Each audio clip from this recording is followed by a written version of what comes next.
Hello guys, welcome to my YouTube channel. আশা করি সবাই ভালো আছো।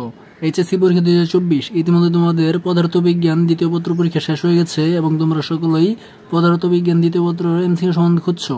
তো গাইস, তোমরা দেখতেই পাচ্ছ আমি পদার্থবিজ্ঞান দ্বিতীয় পত্রের এমসিকিউ সমাধান দিয়ে দিয়েছি। তোমরা এখান থেকে দেখে মিলিয়ে নাও, আর অবশ্যই আমাকে কমেন্টের মাধ্যমে জানিও যে তোমাদের কয়টা এমসিকিউ হয়েছে। এখানে তোমরা প্রশ্নের সাথে দেখে মিলিয়ে নাও, এখানে উত্তরগুলো দেওয়া রয়েছে, তোমরা প্রশ্নের সাথে দেখে মিলিয়ে নাও।